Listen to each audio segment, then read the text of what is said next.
할렐루야, 반갑습니다. 오늘 영상에서 시가서의 마지막 책인 아가서를 좀 공부를 하려고 합니다.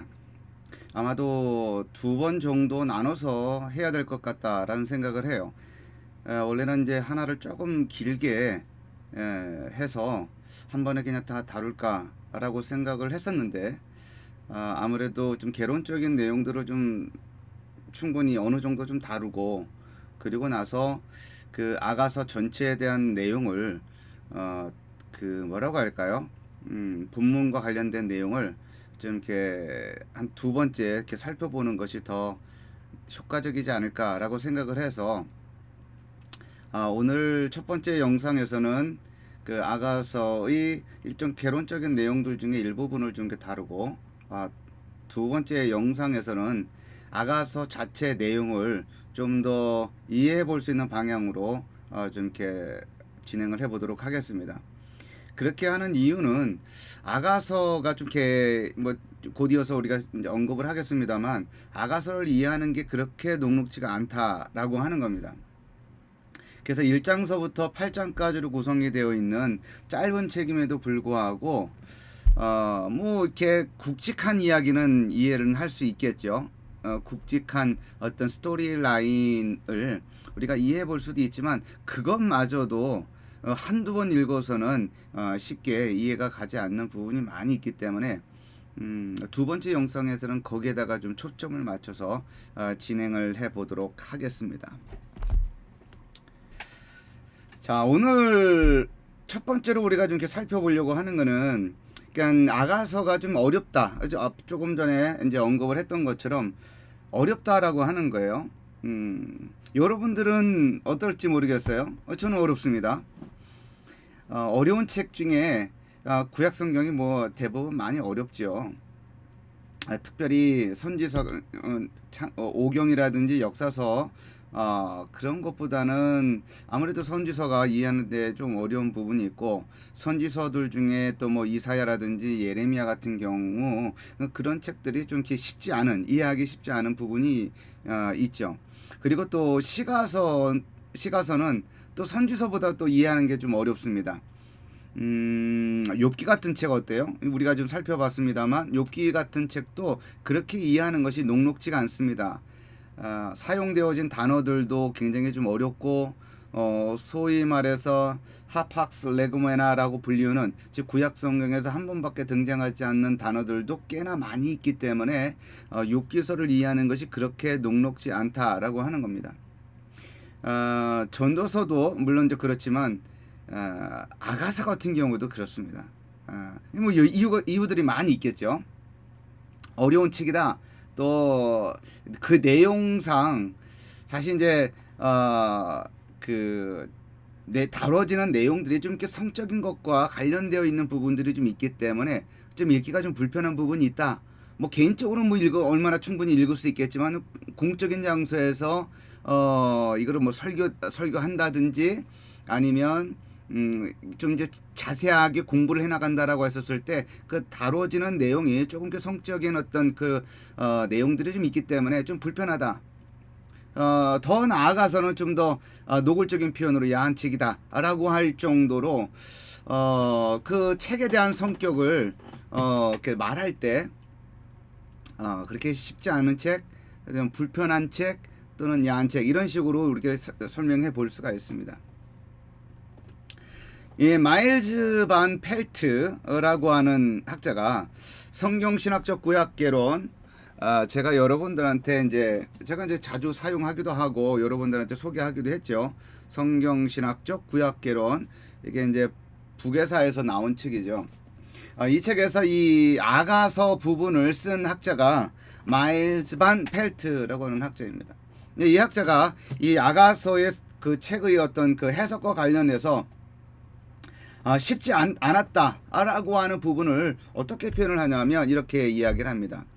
구약 성경에 있는 책들 중 역사를 통해 아가서만큼 해석자의 손에 고통을 당한 책은 없었다, 이렇게 이야기를 합니다. 아가서만큼 해석자의 손에 고통을 당한 책은 없었다. 그러니까 해석자에게 고통을 그만큼 준 책은 없었다 이렇게 표현하지 않고 아가서만큼 해석자의 손에 고통을 당한 책은 없었다. 이제 그만큼 다양한 방식으로 해석되어져 왔다라고 하는 것이죠. 해석의 범위는 육체적이고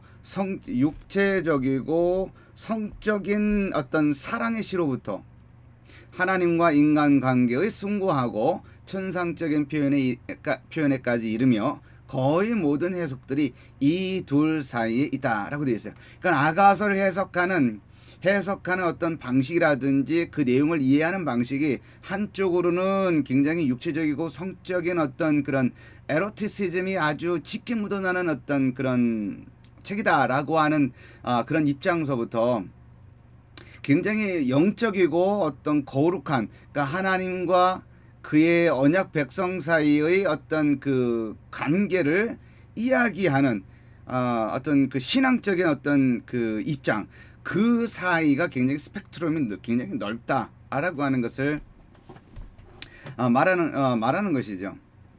근데 그만큼 아가서가 다양한 방식으로 해석되어져 왔다라고 우리가 이해를 해 볼 수가 있습니다. 자, 그렇게 해석되어지는 이유는 뭐 여러 가지가 있을 수 있겠습니다만 운유적인 표현들이 굉장히 많아요. 예. 그리고 고대 사회에서, 고대 이스라엘에서 사용되어졌던 그런 어떤 향신료라든지 어떤 언어적인 어떤 표현 방식들, 그것이 굉장히 운유적인 형식으로 사용되어져 있기 때문에 그걸 이해하는 것이 녹록지가 않다. 그죠?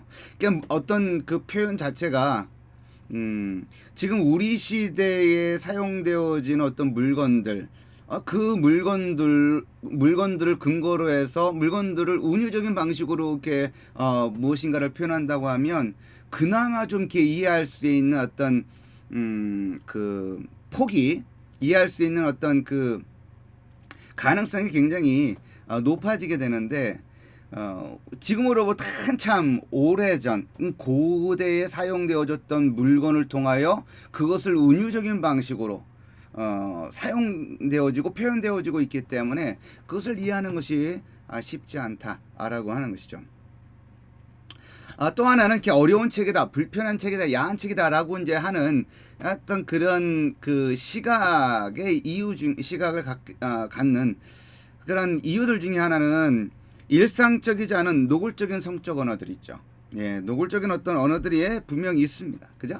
그러니까 유방이라는 단어도 그러니까 그 아가서에서 여기 나와 있는 것처럼 1장 13절, 4장 5절, 7장 3절, 뭐 7절, 8절, 그다음에 8장 10절, 여기 여러 번에 걸쳐서 여성의 유방에 관해서 유방이라고 하는 단어를 사용하고 있습니다.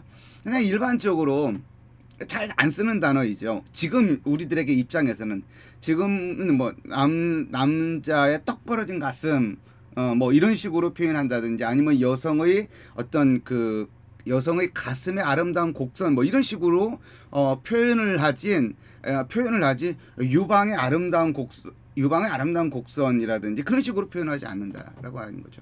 일상적이지 않은 언어들이 사용되어져 있다.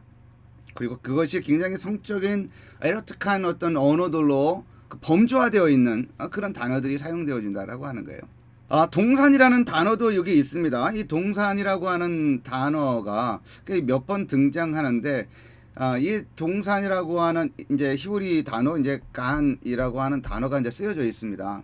근데 이 단어가 한편으로 굉장히 문자적인 의미로 그냥 동산을 나지막한 어떤 언덕 뭐 그 정도의 의미로 사용되어지는 경우가 뭐 구약 성경도 굉장히 많이 있습니다만, 이 아가서에서는 반드시 그런 의미로만 사용되어지지 않은 것 같다라고 하는 거죠.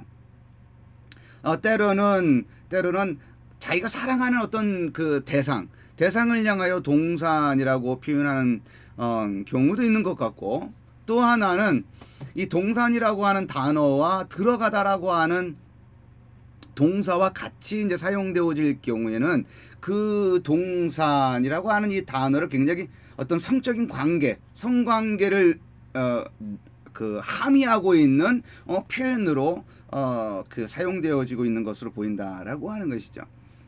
그러니까 이런 어떤 표현들이 그렇게 이렇게 뭐 교회에서 쉽게 이야기할 만큼 그런 편한 표현 방식은 아니다라고 하는 거죠. 여러분들이 교회 집사님들하고 성경 공부를 하면서 이렇게 노골적인 어떤 그런 표현들을 쉽게 주고받기는 쉽지 않죠. 예. 요새는 여러분들도 알고 있을런지는 모르겠습니다만 아마 알고 있을 거라 생각을 합니다만 요새 초등학교 학교에서 성교육을 시키는데요. 성교육과 관련해서 굉장히 노골적인 사진하고 굉장히 그 뭐라고 할까요? 받아들이기 힘든 내용들이 지금 학습되어지고 굉장히 있습니다. 그런 거에 비하면 오히려 아가서가 굉장히 뭐라고 할까요? 그 수위가 굉장히 높지 않은 책으로 분류될 수도 있을 정도로 굉장히 초등학교의 요새 성교육이 굉장히 강합니다. 굉장히 이제 이거 지적되어야 할 부분인데 문제시 되어져야 되고 공론화 되어져야 할 부분이 분명히 있습니다. 그런 어떤 교육 내용에 비해서 아가서는 굉장히 착한 책이다라고 할 정도로 지금 초등학교가 지금 심각하다라고 볼 수가 있습니다. 자, 그거는 일단 차치하더라도 이런 어떤 그 노골적인 어떤 성적인 언어들이 분명히 있습니다. 이제 그런 것들이 이제 불편한 거죠. 뭐 그런 언어들을 쉽게 일상에서 많이 쓰는 요새 일상적으로 쓰는 어떤 그룹에게는 굉장히 낯설지 않은 단어이기 때문에 그 접근도가 높을 수 있겠지만 이런 단어를 평상시에 잘 쓰지 않는 그룹에서는 그룹에서는 굉장히 불편한 책일 수 있는 거죠. 또 하나는 그 대화의 주어 파악이 어렵습니다. 대화의 주어. 그러니까 여기 그 아가서 1장서부터 8장 사이에는 굉장히 뭐라고 할까요? 대화가 많이 있습니다. 대화도 있고, 그리고 또 혼자 고백적인 어떤 그 표현들도 존재합니다. 대화라고 하면은 누가 누구에게 이야기하는 부분인데, 누가 말한 것이냐? 라고 하는 그 부분을 두고서 그렇게 아주 쉽게 판단하기가 어려운 부분이 존재한다라고 하는 겁니다. 자, 한번 여기 부분 한번 볼까요? 이번에 제가 여러분들에게 이 개역 개정이 아니라 새 번역을 좀 가지고 왔습니다. 우리 개역 개정역과 좀 이렇게 표현 방식이 조금 다르죠. 1장 1절서부터 7절까지 지금 이 번역되어진 부분인데, 자, 이게 새 번역 같은 경우, 공동 번역도 이제 이렇게 되어 있는 걸로 알고 있는데, 이렇게 뭐라고 할까요? 이 구조를, 그 대화를 누가 말하고 있는지 약간 독자들에게 도움을 주기 위해서, 이와 같은 형식으로 누가 말하는지 화자를, 이렇게 집어 넣었습니다. 그리고 여기도 이제 이건 친구들이 얘기하는 것이다. 요거는 여자가 말하는 것이다. 이게 말하는 겁니다. 자, 2절을 한번 보게 되면 이렇게 시작합니다. 나에게 입 맞춰 주세요. 숨 막힐 듯한 임의 입술로. 굉장히 표현이 뭐라고 할까요? 거시기 하죠. 예, 나에게 입 맞춰 주세요. 숨 막힐 듯한 임의 입술로. 이렇게 단어 임의 입술로 이렇게 되어 있습니다. 그리고 임의 사랑은 포도주보다 더 달콤합니다. 지금 여자가 누군가에게 지금 이야기를 하고 있는 겁니다. 그 누군가가 지금 2절 자체만 놓고 보면 이 임이라고 되어 있는 이 사람이 누구인지 모르는 거예요. 자, 3절로 넘어가게 되면 임에게서 풍기는 향긋한 내음, 사람들은 임을 쏟아지는 향기름이라고 부릅니다. 그러기에 아가씨들이 임을 사랑합니다. 임에 대한 지금 묘사를 하고 있는 것이고, 그러한 것들로 인해서 여자들이 아가씨들이 임을 사랑하고 있는 겁니다 라고 하는 거예요. 그리고 느닷없이 나를 데려가 주세요. 어서요. 임금님, 이렇게 되어 있어요. 임금님. 성경에서는 잘 쓰지 않는 단어이죠. 왕이라고 하는 단어를 이제 지금 임금님이라고 하는 단어로 지금 쓰고 있는 거예요. 나를 데려가 주세요. 임의 침실로, 이렇게 되어 있어요. 자, 그러면 이제 적어도 1절, 2절과 3절에서 사용되어지고 있는 임이라고 하는 이 단어가 누구를 가리키는 단어다? 임금, 즉 왕을 가리키는 단어다라고 하는 것을 이제서야 알 수 있게 되는 것이죠. 자, 그 임의 침실로 이어서 나오는 표현들 한번 볼까요? 우리는 임과 더불어 기뻐하고 즐거워하며 포도주보다 더 진한 임의 사랑을 기리렵니다.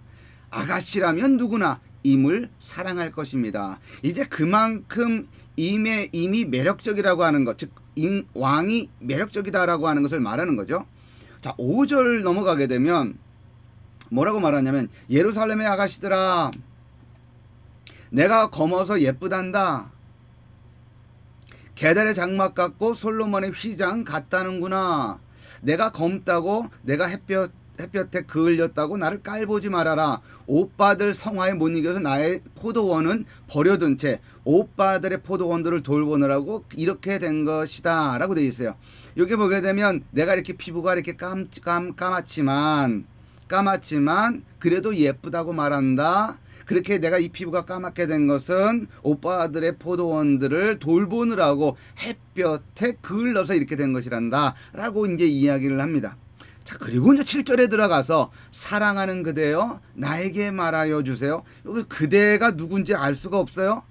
임은 어디에서, 여기서 임이 나와요. 그죠? 임은 어디에서 양떼를 치고 있습니까? 대낮에는 어디에서 양떼를 치게 합니까? 양떼를 치는 임의 동무들을 따라다니며 임이 있는 곳을 물으며 헤매란 말입니까? 이렇게 되어 있어요. 자, 여기서 임이 누구냐라고 하는 거예요.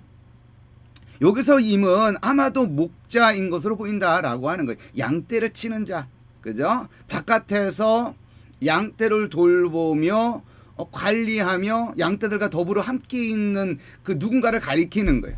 그죠? 근데 그 사람을 지금 사랑한다라고 하는 표현과 함께 사용되어지고 있어요.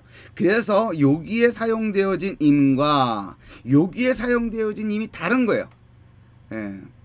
그래서 여기에서 지금 이 한글 번역본만 놓고서 보더라도 지금 헷갈려요. 여기에 임이 왕인가? 라고 할 정도로 지금 헷갈려진다. 우리 개역개정에서는 뭐라고 번역이 되어져 있냐면 내 마음으로 사랑하는 자라고 되어 있어요. 7절에는. 헷갈리죠. 예. 그리고 또 여기 이제 2절에서 나에게 입 맞춰주세요. 숨 막힐 듯한 이렇게 임의 입술로 이렇게 되어 있어요. 이게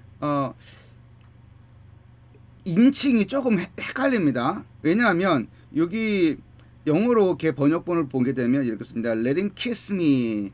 그로 하여금 나에게 키스하게 해달라. 그러니까 그가 나에게 키스해줬으면 좋겠다라고 하는 거예요. With the kisses of his mouth. 그의 입에 키스들로 그가 나에게 키스해줬으면 좋겠다라고 하는 거예요. 그런데 느닷없이 너의 사랑은 이렇게 넘어가요.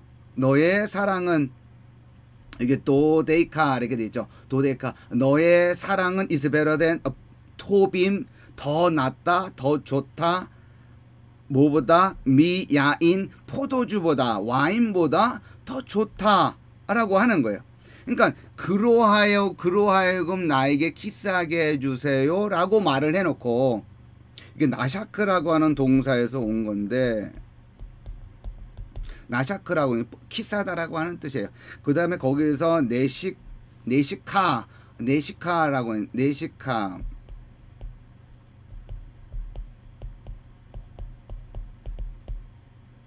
네시카에서 이제 온 명사예요. 그러니까 나샤크하고 네시카하고 같이 있잖아요. 그러니까 여기 이 번역이 이 개가 아니라 새 번역에서는 나에게 입 맞춰 주세요. 숨 막힐 듯한 임의 입술로 굉장히 이 부분을 최대한대로 반영을 하려고 했던 것 같아요. 왜냐하면 이 동사 나샤크라고 하는 동사하고 네시카라고 하는 이 이제 복수형을 써가지고 네시코트라고 하는 이 복수형을 같이 써서 굉장히 뜨겁게 키스하는 것을 말하는 거거든요. 우리 개역 개정에는 좀 굉장히 완곡하게 아주 표현되어 있습니다. 자, 여하튼간에 요게 이제 3인칭이란 말이에요. 3인칭. Let him kiss me. 그죠? 3인칭으로 되어 있다가 느닷없이 2인칭 그로 하여금 키스하게 해주세요 라고 얘기하다가 너의 사랑은 포도주보다 더 달콤하다라고 이 얘기를 하고 있단 말이에요. 이만큼 뭐예요? 대화의 주어를 파악하는 것이 쉽지 않다라고 하는 겁니다. 이제 이러한 어려움 때문에 아가서를 이해하는 것이 그렇게 녹록지가 않다라고 하는 것을 우리가 생각을 해볼 수가 있습니다. 이제 이거는 이제 일부분만을 얘기를 한 것이고, 뭐 아가서 전체에 걸쳐서 물론 어떤 부분은 좀 이렇게 선명하지만 어떤 부분들은 굉장히 헷갈린다. 그러니까 특별히 이제 원어만 보고서 또 우리 개역 개정만 보고서는 그렇게 쉽지 않은 작업이다. 우리가 생각을 해볼 수가 있습니다. 자, 이렇게 불편하고 또 뭐라고 해야 되나, 어렵고 그죠? 또 야한 것 같은 이 책이 성경 안에 포함되어 있다라고 하는 것이요. 자, 그 부분이 굉장히 놀랍습니다. 만약에 이 아가서가 사본에 없었다면, 히브리 사본에 없었다고 한다면, 아니면 혹여 아가서라고 하는 책이 있다 하더라도 성경과 떨어져서 존재했다라고 한다면 아마도 세속적인 책으로 간주되었을 가능성이 굉장히 높아질 수 있는 그런 책인데, 그런데 이 성경이 이 아가서가 성경 안에 포함되어 있다라고 하는 것이죠. 왜 이 아가서가 이런 세속적인 책으로 치부될 가능성이 굉장히 높았겠느냐 하면, 사실 이제 아가서 안에는 종교적인 내용이 없어요. 종교적인 내용이라고 볼 만한 내용이 없다.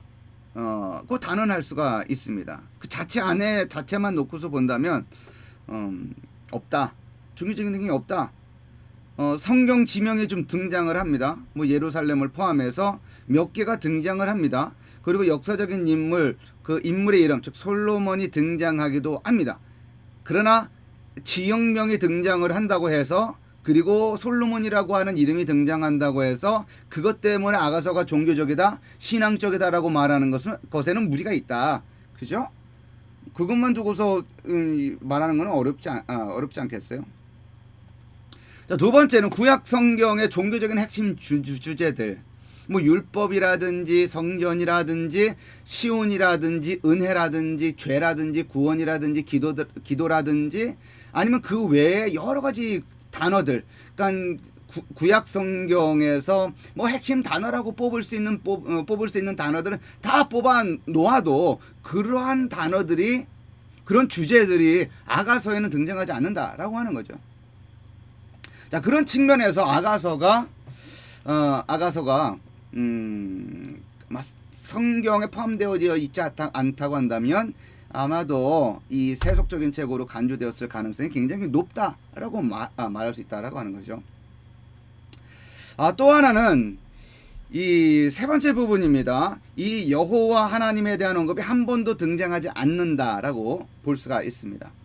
개역개정 8장 6절에 보게 되면 어떤 표현이 등장하냐, 여호와의 불과 같으니라 라고 되어 있어요. 이게 이제 아가서의 핵심 부분에 해당하는 내용인데, 일종의 뭐 사랑의 창가라고 해도 과언이 아닐 만큼 한번 여러분들 한번 보세요.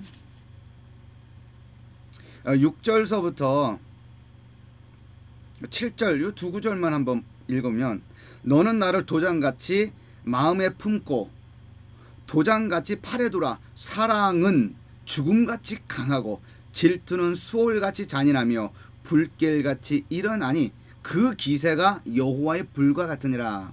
많은 물도 이 사랑을 끄지 못하겠고 홍수라도 삼키지 못하나니 사람이 그의 온 가산을 다 주고 사랑과 바꾸려 할지라도 오히려 멸시를 받으리라 라고 되어 있어요.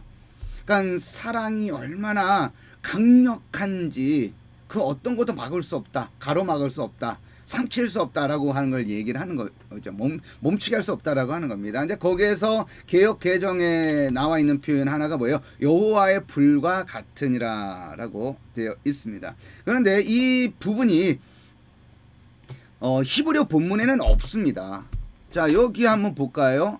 6절을 보게 되면, 자, 여기 한번 보세요. 6절에 우리가 조금 전에 읽었던 부분이 8장 6절이잖아요. 그죠? 근데 여기 8장 6절 여기 셰미니 카호탐 이렇게 쭉 나오고 맨 마지막에 뭐라고 나오냐? 맨 마지막에 여기 있죠. 애쉬는 이제 불을 의미합니다. 불. 근데 이제 어떤 불이냐면 shall have it 야 이렇게 되어 있어요.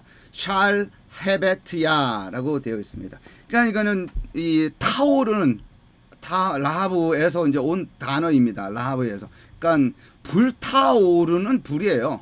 불타오르는 불. 그런데 그 구절을 요 6절을 요 부분을 좀 이렇게 확대해서 이제 이렇게 보면 이런 거예요. shall have it 야 이렇게 되는데 요것만 놓고서 보면 이제 놓고서 보면 뭐냐면 타오르는 불입니다. 근데 이제 끝에 야가 있어요. 야. 이 야가 뭐지? 이런 거예요. 야가 뭐지? 그러니까 히브리 텍스트에서는 요 야가 이제 하나님을 가리키려고 하면 이렇게 돼야 돼요. 여기 다시가 붙어야 됩니다. 점이 붙어야 돼요. 근데 점이 없잖아요. 그죠? 자, 그래서 제안을 하는 겁니다. 이 BHS 이 학자들이 뭘 제안하냐면 샬하보테야 이렇게 돼 있어요. 자, 여기 이제 야가 이제 비로소 이제 여호와가 되는 거죠. 그러니까 여호와의 불타는 불 이렇게 되는 거죠. 여호와의 불과 같은 개역 개정은 여호와의 불과 같다라고 되어 있는데 여호와의 불타는 불 이렇게 되는 것이죠. 이렇게 제안을 한 겁니다. 이렇게 제안을 이렇게 해서 개역 개정하고 NRSV인가요? 이제 그 성경 같은 경우에는 이 BHS의 제안을 받아들여서 그 여호와라고 하는 하나님의 이름을 집어넣습니다. 그러나 뭐 NIV라든지 그리고 또 ESV 거기에도 여호와의 이름을 집어넣지 않고 있어요. 그냥 히브리 텍스트 그냥 그대로 진행을 시키고 있습니다. 그러니까 만약에 히브리 텍스트 그 자체만 놓고서 본다고 한다면 여호와의 이름이 한 번도 등장하지 않는다라고 하는 것이죠. 자, 그런 걸로 놓고서 본다고 한다면 사본에 만약에 없었다면 아가서가 성경에 포함되어 있지 않았다고 한다면 아가서는 세속적인 책으로 좀 이렇게 그런 어떤 그 책으로 간주되었을 가능성이 굉장히 높다라고 하는 거죠. 그럼에도 불구하고 아가서는 하나님의 섭리 가운데서 정경 안으로 포함되게 되었다라고 하는 것이죠. 회당과 교회의 사랑을 굉장히 많이 받았습니다. 회당에서도 이 아가서를 굉장히 많이 사랑을 했고 많이 읽었습니다. 그리고 또 두 번째는 유대인들은 6월절의 8번째 되는 날에 아가서를 읽었다라고 그럽니다. 그리고 지금도 그러하고 있고요. 아가서를 굉장히 즐겨 읽는다라고 하는 것. 그 다음에 세 번째는 얌니아 회의에서 라비 아키바가 아가서의 영적인 가치를 설명하면서 정경으로 포함되게 됩니다. 그러니까 아가서를 정경으로 포함할 것인지 말 것인지에 대해서 이제 막 갑론을박이 있었을 때 아키바라고 하는 이 그 라비가 이 아가서의 영적인 어떤 유익성에 대해서 강조를 했고 그것이 받아들여져서 아가서가 정경 안으로 포함되게 들어오게 되었다라고 하는 것이죠. 어쨌든 이 성경 아가서라고 하는 성경이 정경 안에 하나님의 섭리 가운데 들어와 있으므로 우리는 이 아가서라고 하는 이것을 물론 아가서라고 하는 것이 굉장히 한 남자와 한 여자의 아주 에로틱한 사랑의 이야기를 다루고 있는 것은 분명하지만 성경 안에 들어와 있는 이상 이 단순하게 이것을 문자적인 의미로 즉 한 남자와 한 여자의 사랑의 이야기로 해석하고 끝나지 않도록 조심하는 것이 좋겠다. 물론 한 남자와 한 여자의 사랑이 아주 진하게 전개가 되고 있지만 그걸로 끝 이렇게 하는 것에서는 좀 동의하기는 힘들다. 자, 제목 우리가 생각을 해보겠습니다.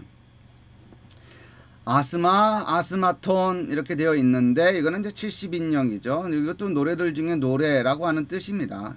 캔티금, 캔티코럼 이것도 마찬가지로 노래들 중에 노래 이런 뜻이죠. 히브리 책 제목 여기 나와 있네요. 히브리어 책 제목이 이거 히브리어 시르하시림 이렇게 되어 있습니다. 그리고 이제 캔티금 캔티코럼 이렇게 되어 있으면 라틴어로 이제 거기다 집어넣은 거죠. 캔티금 캔티코럼도 이제 아스마라든지 아스마톤과 같은 일이에요. 자, 이 부분은 두 가지로 해석이 가능합니다.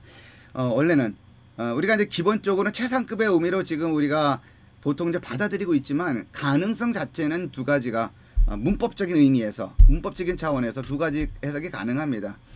이거는 뭐냐면 시르의 복수형, 다시 말해서 요 부분을 무슨 차원으로 생각을 하는 거냐면 구성의 속격으로 이제 의미하는 겁니다. 구성의 속격.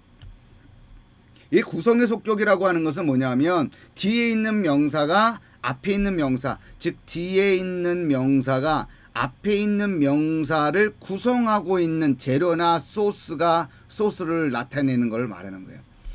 그러니까 히브리어 단어는 오른쪽에서 왼쪽으로 읽죠.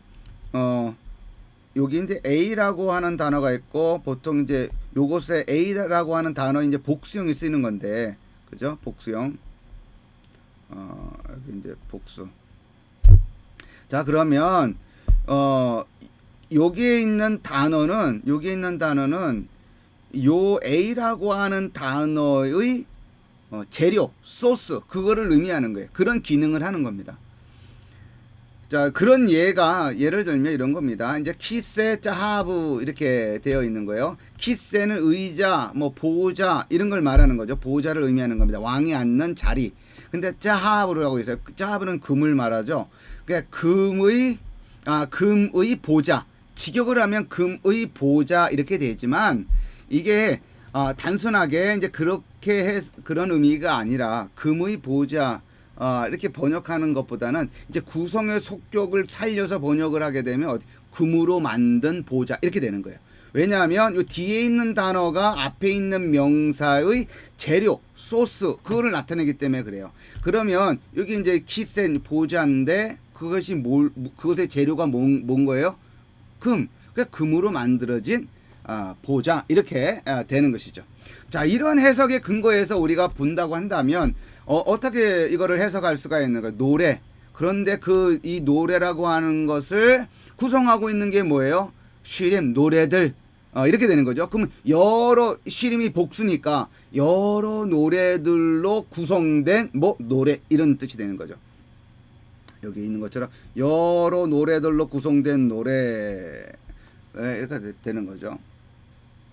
그러면 이것에 의해서 우리가 만약에 이것에 따라서 우리가 책 제목을 이해하게 되면 여기 아가서에는 여러 노래들이 있는데 그 노래들을 하나로 묶어 놓은 것 시르 이렇게 되는 거예요. 이런 의미가 된다라고 하는 거죠.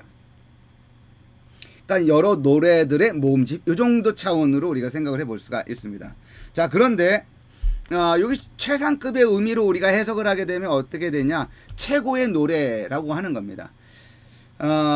이게 이제 히브리 문법에서 이렇게 사용이 되어지는 거예요. 같은 이제 그 자음의 단수 명사와 복수 명사를 같이 놓고서 본다면 최상급을 표현하는 거예요.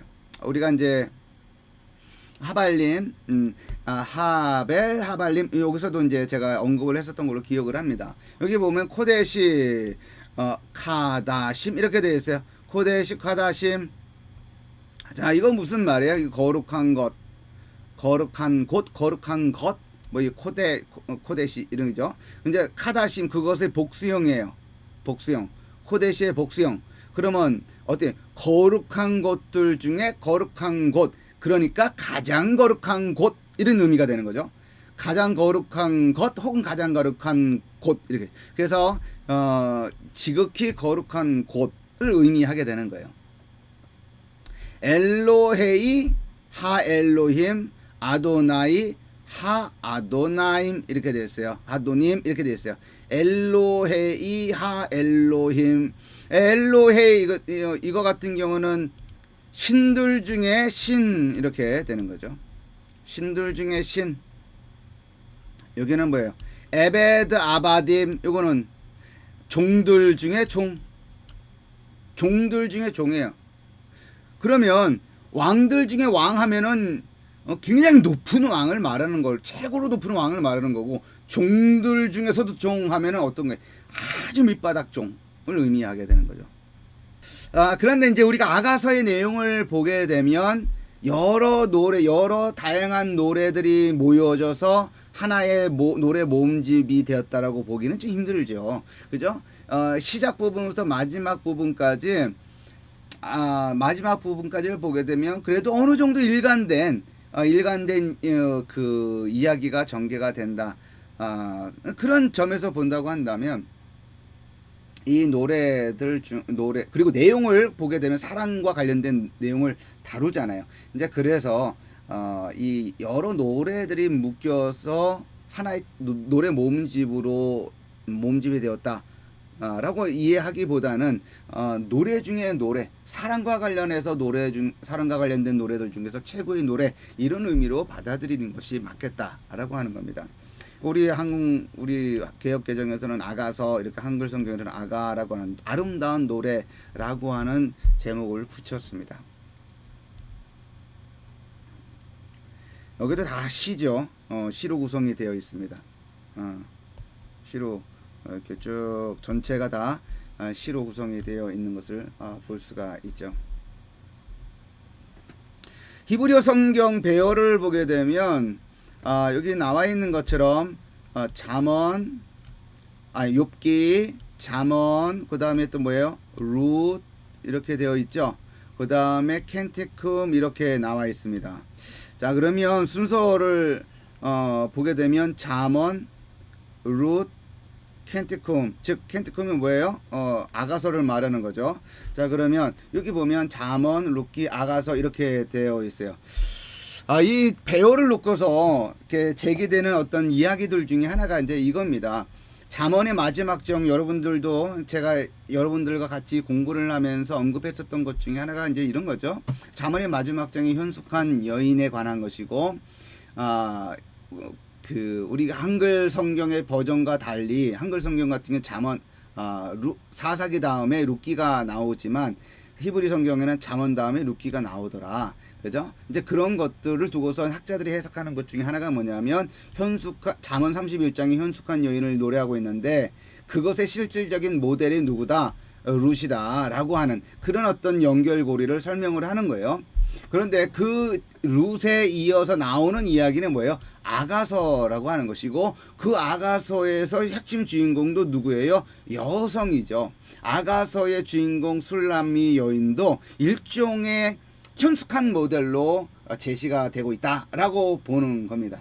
특별히 사랑에 대한 지고지순한 사랑에 관한 과 관련해서, 특별히 이제 언약적인 사랑을 기반으로 한 어떤 결혼 관계, 이것을 두고서 볼 때 실질적인 어떤 모델로 제시하고 있는 것이 아니냐라고 보는 겁니다. 왜냐하면 이 해석이 우리 이제 그 아가서에 대한 해석, 뭐 뒤에서 한번 언급을 하겠습니다만, 아가서를 두고서 하는 이야기들 중에 하나가 뭐냐면, 아가서에는 인물이 둘만 나온다. 솔로몬하고 누구예요? 술람미 여인, 이 두 사람이 등장한다. 인물이 둘이다라고 보는 입장도 있지만, 그렇지 않고 셋이다라고 보는 입장도 있습니다. 우리가 이제 여기 보면 등장인물에 대한 아가서 이해해가지고 두 명으로 이제 볼 경우, 그렇게 볼 경우에는 솔로몬과 술람미 여인이 주고받는 사랑 이야기입니다. 솔로몬과 술람미 여인이 만나게 되고, 그 다음에 그들 사이에서 서로에 대해서, 상대방에 대해서 어떻게 그 자신들의 마음을 이렇게 표현을 하고, 그리고 어떻게 결혼까지 가게 되는 이야기. 그리고 또 그런 그 둘 사이에서 발생한 어떤 갈등과 그것이 어떻게 최종적으로는 사랑의 창가로 끝나게 되는지에 대한 그런 어떤 이야기가 전개가 된다라고 이제 이해를 합니다. 근데 반드시 아가서를 이렇게 아가서에는 등장인물이 둘이고 그 둘에 의해서 이런 이야기가 전개가 된다라고 주장하는 사람들이 다냐? 그런 건 아니에요.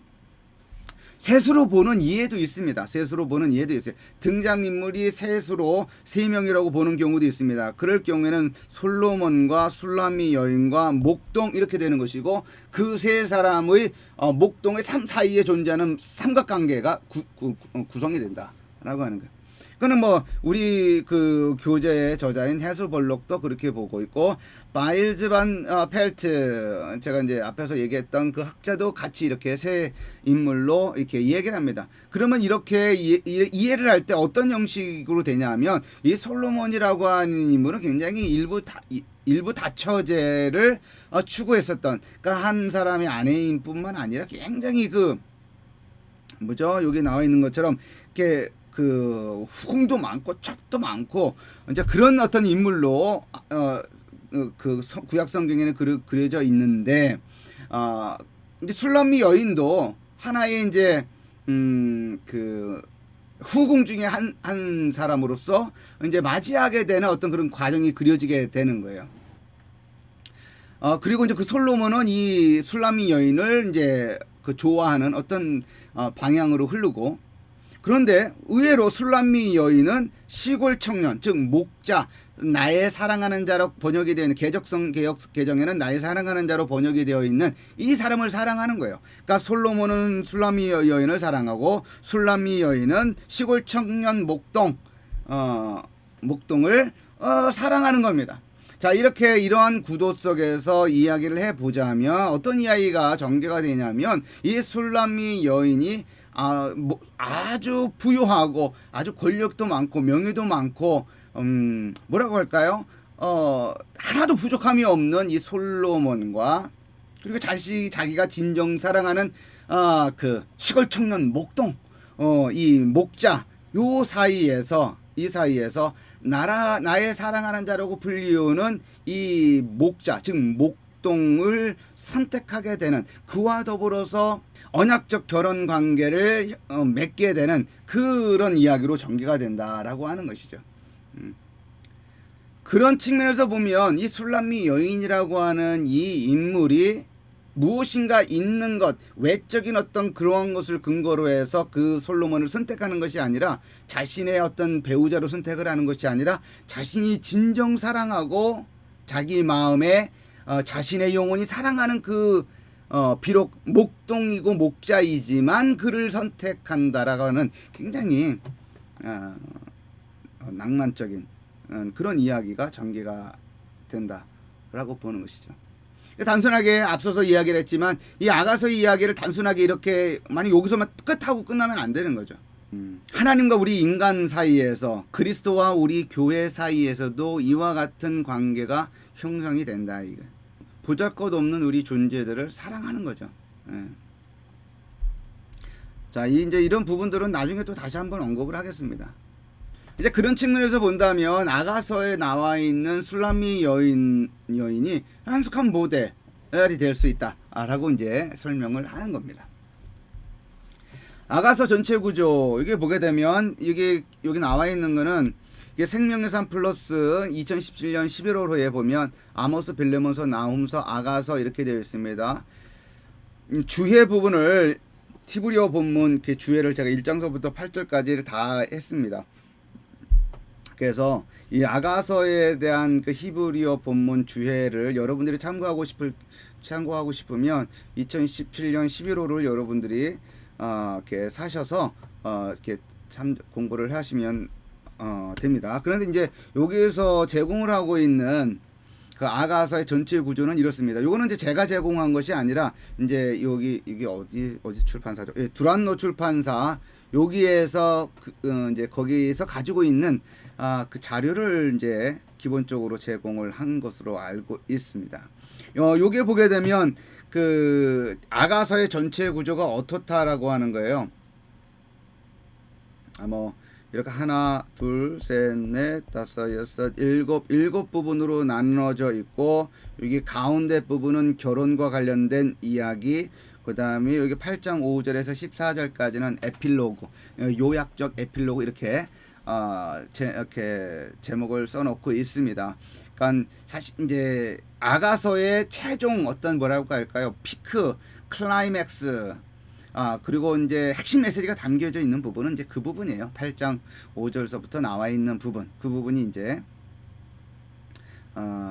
그 핵심이다. 그러니까 여러분들 이 부분은 여러분들이 좀 읽어 보시면 될 것 같고, 이제 제가 말하려고 하는 부분은 이런 거예요. 우리 이제 해슬 벌럭 우리 교재에서 얘기를 하고 있는 구조하고, 그 다음에 마일즈 반 펠트라고 하는 이제 성경신학적 구약개론의 저자가 이야기하고 있는 구조입니다.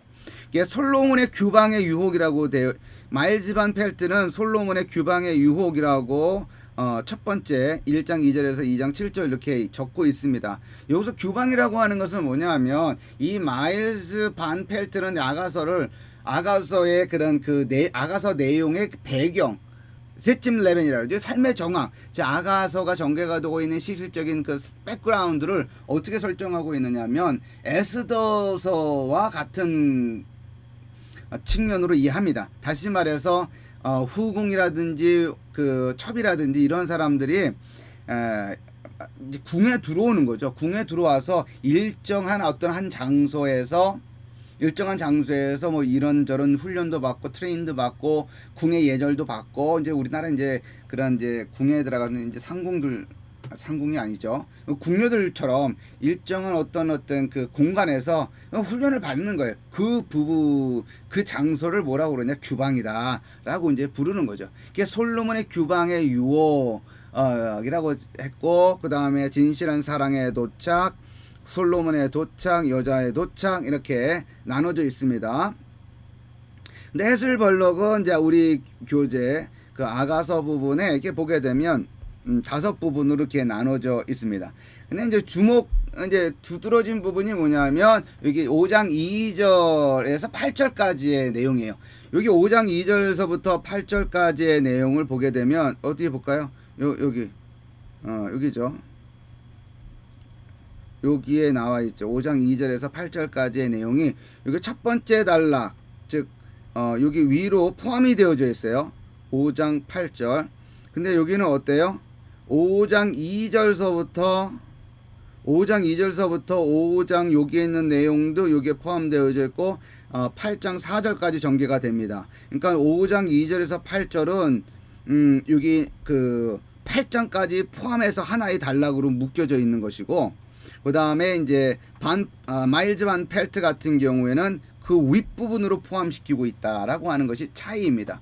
5장 2절에서 8절까지의 내용을 보게 되면 이것은 그 술람미 여인이 마치 꿈을 꾸는 듯한 어떤 상황에서 전개가 되고 있는 내용이에요. 자기의 사랑하는 자가 자기를 사랑하는 자가 이제 꿈속에 나타나 가지고 자기를 찾아옵니다. 굉장히 그 낯간지러운 어떤 표현을 써가면서 문을 두드리는 그 목자가 등장을 하죠. 어떻게 보냐면 내가 잘지라도 마음은 깨었는데, 이게 무슨 말이에요? 이게 이해가 되질 않죠. 내가 잘지라도 마음은 깨었는데 라고 하는 거죠. 마치 비몽사몽간에 전개가 되고 있는 듯한 느낌을 주죠. 내가 잘지라도 마음은 깨었는데 나의 사랑하는 자의 소리, 이건 나의 사랑하는 자에는 이건 목자를 말하는 거예요. 나의 사랑하는 자의 소리가 들리는구나. 문을 두드려 이르기를 나의 누이, 나의 사랑, 나의 비둘기, 나의 완전한 자야, 문을 열어다오. 내 머리에는 이슬이, 내 머리털에는 밤이슬이 가득하였다 하는구나. 그러니까 늦은 밤 시간에 지금 이 술람미 여인을 찾아와서 문을 두드리는 거예요. 뭐라고 하면서 나의 누이야, 나의 비둘기야, 나의 완전한 자의 문을 열어다오. 근데 이 술람미 여인은 자기는 옷을 벗었고, 그리고 또 발도 씻었고, 그러니 귀찮아서 귀찮으니 그것 때문에 문을 안 열어주려고 합니다.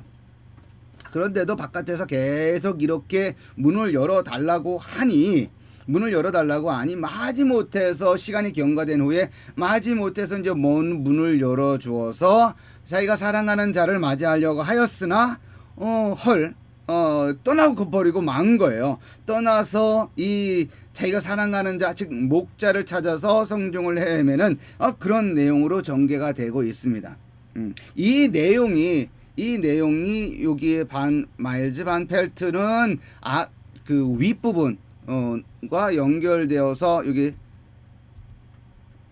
설명을 하고 있는 것이고, 이 해슬 벌럭은 아닌 것 같은데 5장 2절서부터 8절, 여기 5장 2절서부터 8절은 8장 4절까지와 함께 묶여져야 된다라고 이제 보는 겁니다. 자, 아가서에 대한 해석 방법들. 자, 이 방법들은 뭐 여러분들도 아시겠지만 좀 우리 교재에서 나온 내용이기 때문에 뭐 이제 간단하게 좀 정리를 하면 될 것 같아요. 그죠? 아가서에 대한 해석 방법들, 풍유적인 해석 방법, 그다음 문자적인 해석 방법, 그다음에 예표적인 해석 방법, 드라마적 해석 방법, 요 네 가지가 있습니다. 이 풍유적인 해석 방법은 너무 이제 오래됐죠. 오래됐고, 그다음에 이제 라피 아키바 같은 경우에도 백년경에 이제 아가서를 지성서로 보고 또 그러니까 성적인 어떤 측면에 초점을 두는 대신에 이제 관계적인 측면에다가 포커스를 맞춰서 해석을 하려고 했다. 하나님과 언약 백성의 관계로 본 것이죠. 그죠? 그래서 유대교 같은 경우에는 솔로몬을 여호와, 술람미 여인은 이스라엘, 이렇게 되어 있습니다. 자, 이런 해석들은 이제 구약 성경 자체 안에서도 많이 발견되어지는 부분이죠. 여호와와 이스라엘을 어떤 관계로 보는 거? 부부 관계로 보는 거죠. 물론 하나님과 이스라엘 백성들의 관계를 부자 관계, 아버지와 아들의 관계로도 비유되기도 하지만, 여호와와 그 다음에 그의 아내, 즉 부부관계로 설명되어지는 부분도 굉장히 많이 있습니다. 이제 고대 사회 같은 경우에는 보통 이제 신들이 짝이 다 있잖아요, 그죠? 그러니까 남신이 있으면 그에 해당하는 그의 배우자가 되는 그 여신이 존재합니다. 근데 구약 성경에는 그렇지가 않습니다. 구약 성경의 이스라엘 신앙 안에서는 그 여호와 하나님이 존재하지만 그것에 상응하는 그 여호와 하나님의 배우자신은 존재하지 않아요. 배우자는 누구냐면 이스라엘이에요. 굉장히 이스라엘과 하나님과의 그 친밀성이 굉장히 높은 것이죠. 이제 그런 관계가 있다 보니 이스라엘 백성들이 자신의 남편인 여호와 하나님을 저버리고 다른 신들에게 갈 경우에는 그것을 뭐라고 본 거예요? 간음으로 본 거예요. 그러니까 우리가 볼 때 이제 배교라고 불리우는 그 단어는 이제 간음으로 간주하는 것이죠. 이제 그런 부분들은 이제 구약 성경에서는 굉장히 많이 나오죠. 뭐 그럼 두드러진 어떤 부분은 이제 호세아 1장서부터 3장까지 나오는 그 부분은 뭐 여지가 없죠. 자, 기독교는 이 풍기적인 해석 방법으로 어떻게 전개가 되냐? 좀 그렇습니다. 이 로마 이제 히폴리투스 같은 경우 이제 기독교적인 입장에서 하는데, 아가서 4장 5절에 등장하는 여인의 유방이 이제 두 파트니까 한쪽은 구약으로, 한쪽은 신약으로 이렇게 이제 해석을 하는 거예요. 오리겐 같은 경우에는 이제 문자적인 의미와 영적인 의미로 나누고, 이제 신랑은 예수 그리스도, 술람미 여인은 교회로 이렇게 해석을 했습니다. 이 풍유적인 해석은, 그러니까 알레고리컬 인터프리테이션이 굉장히 오래된 해석 방법이고, 그다음에 초대교회에서도 굉장히 많이 사용되어졌고, 그다음에 교부들도 많이 사용했고, 그다음에 심지어 사도 바울도 풍유적인 해석 방법들을 사용을 하기도 합니다. 그러나 그것의 사용에 있어서 굉장히 제한적이고, 그 사용되어진 상징을 어떻게 해석하느냐, 나름대로의 그 설득력이고 합리적인 어떤 근거가 존재해야지, 그렇지 않으면 막 구구식으로 굉장히 주관적인 해석으로 흘러갈 가능성이 굉장히 많기 때문에 조심해야 될 그런 방법 중에 또 하나다라고도 볼 수가 있습니다. 아가서에 대한 해석 방법들, 두 번째는 문자적인 해석이죠. 이 해석은 그 현대학자들의 해석 경향이기도 합니다. 그러니까 한 남자와 한 여자의 사랑 이야기로 보는 거예요. 거기에 포인트가 있는 것이지, 뭐 신적인 어떤 그런 신과 그의 언약 백성 사이의 관계에 치중하면 그건 바람직하지 않다라고 보는 것이죠. 영적인 해석이나 신학적인 내용은 배제한 세속적인 사랑의 노래로 간주하는 거예요. 마이클 폭스, 이게 이제 뭐 지혜서 쪽에는 이제 전문가 중에 전문가죠. 전문가 중에 전문가, 최상급이다. 아가서는 한편의 사랑 이야기로서 마치 보석과 같이 이리 돌리고 저리 돌려서 여러 측면을 감상하는 것과 같다. 그렇게 해서 독자들은 결국 그 보석 전체를 보게 되는 것이고 그 여러 면이 나타나는 순서는 그다지 큰 문제가 되지 않는다 라고 이야기를 하고 있습니다. 한편의 사랑 이야기, 이렇게 마이클 폭스는 이야기를 합니다. 자, 이게 문자적인 해석의 한 이제 흐름이죠. 요새는 이런 흐름이 굉장히 강합니다. 또 예표적인 해석이에요. 이 해석은 솔로몬의 어떤 역사적인 삶이 일종의 하나의 근거가 되는 겁니다. 술람미 여인은 다른 여인들과는 대조적으로 아름다운 영혼과 깨끗한 몸을 갖고 있던 시골의 처녀로 보는 거죠. 즉 솔로몬과 술람미 여인의 연합을 가리킨다 라고 보는 것이죠. 그러니까 역사적인 인물이 존재하는 거예요. 솔로몬이라고 하는 그 예표적인 인물로 등장하는 이 솔로몬의 이 존재는 이제 그리스도다, 아니면 그 하나님이다라고 이제 보는 것이고, 그 술람미 여인은 그의 사랑을 받는 이스라엘이다, 아니면 교회다라고 보는 것이고, 그 둘의 연합, 하나됨을 예표하는 것이다라고 이제 설명을 하는 겁니다. 아가서에 대한 해석 방법들 중에 이제 네 번째가 드라마적 해석입니다. 이제 아가서를 일종의 드라마 형식으로 접근을 하고 이해하는 것이죠. 그 앞서서 이야기를 했지만 아가서에는 대화들이 굉장히 많이 등장합니다. 그리고 중간중간 예루살렘의 여인들이라고 불리우는 그 사람들에게 이야기하는 것도 있지만, 그들이 마치 중간중간 이제 코러스를 넣는 것처럼 말하는 장면들도 등장을 합니다. 그러니까 이 해석에 따르면 이 아가서를 이해하는 좋은 방식은 드라마 형식으로 기록이 되어져 있기 때문에 드라마를 들여다보듯이 그 해석을 하는 것이 좋다라고 하는 겁니다. 이제 이러한 입장에서 들여다볼 때 그 두 부류로 나눠지게 되는데, 2명의 등장인물로 보는 경우, 3명의 등장인물로 보는 경우, 이렇게 두 부류로 나눠지게 된다 라고 하는 겁니다. 그래서 아까 이제 등장인물에 대한 아가서 이해해가지고 2명일 경우에는 어떤 입장, 어떤 데 초점을 맞추고 있고, 3명이 아가서의 등장인물이 3명이다라고 했었을 때 어떤 스토리 전개, 스토리 라인이 형성되게 되는지에 대해서 이야기를 했습니다. 그러니까 여기 나와 있는 것처럼 3명일 경우에는, 그러니까 그 왕궁에서 솔로몬의 한 후궁으로서 삶을 살아가게 될 것인지, 솔로몬이 부를 때라야 가서 사랑을 나누는 그런 존재로 살아갈 것인지, 아니면 자신이 자신의 마음이 실로 사랑하는, 자신의 영혼이 사랑하는 그 목자라고 하는 그와 더불어서 결혼할 것인지, 이를 두고서 결정하게 되는 그런 이야기로 볼 것인지, 이런 어떤 흐름의 그 이야기의 흐름이 갈라지게 됩니다. 오늘은 그 한 요 정도 선에서 이야기를 하면 될 것 같습니다. 우리가 다음 주 정도에서 여기에 이제 이 마일즈 반 펠트의 이야기 구조를 중심으로 해서 이 부분을 좀 나눠 보려고 합니다.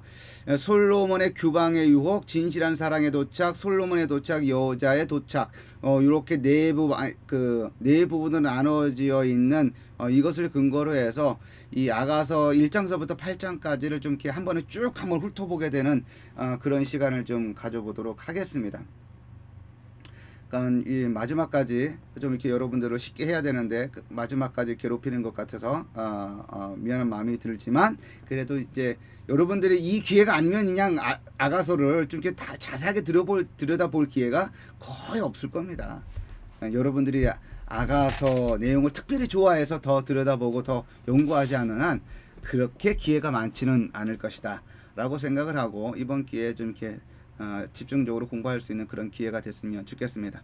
자, 오늘 강의는 여기서 마치도록 하겠습니다. 수고했습니다.